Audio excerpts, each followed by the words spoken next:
Once, in a quiet coastal town, lived someone quite unlike anyone else. His name was Miko. He was part human, part cat, with soft brown fur, kind green eyes, and a heart full of memories.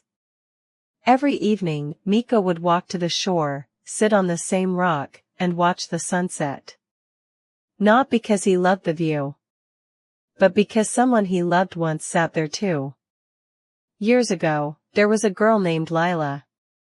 While everyone else feared Miko for what he was, Lila saw something different. She saw kindness. She saw loneliness. And she brought him a bun from the bakery with the biggest, brightest smile. "Don't hide," she said once. "You're not scary. You're magical." And just like that, she gave him a name, Miko. That one word made him feel real. They were inseparable. They painted seashells, made up star stories from the roof, and danced to the tune of her little pink music box. For the first time in his life, Miko wasn't a stray. He was someone's friend. But time is not always kind. One stormy night, lightning struck Lila's house. Miko tried. He really did. But flames move faster than fur, and fate is often cruel. She was gone. They buried her under a cherry blossom tree, the kind she used to climb. And from that day forward, Miko lived with silence. Years passed. The town changed, but Miko stayed the same. He wandered the alleys, spoke to no one, and watched the sea. Until one rainy night, he heard a soft sound. A tiny kitten, drenched and trembling, meowed from under a bush.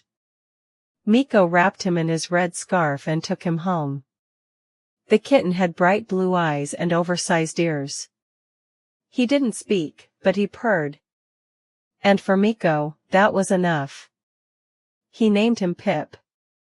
Pip followed Miko everywhere, from the kitchen to the attic, from the market to the sea. He sniffed every shell, nibbled every brush, and even dragged out Lila's old drawing from under the chest. That's when Miko felt it again. A spark. A memory. But also, something new. One day, Pip touched the pendant Lila had given Miko long ago.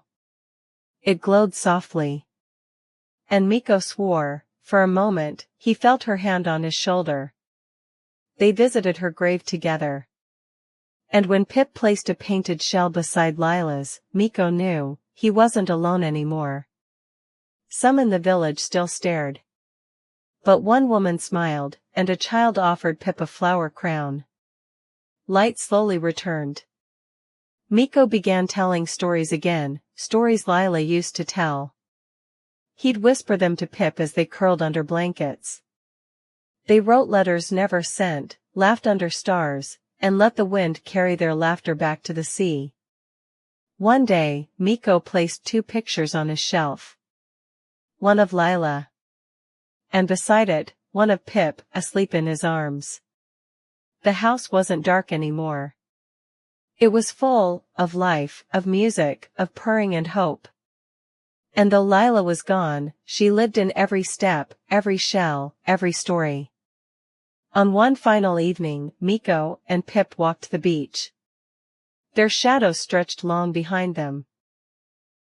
And as they walked into the golden light, Miko whi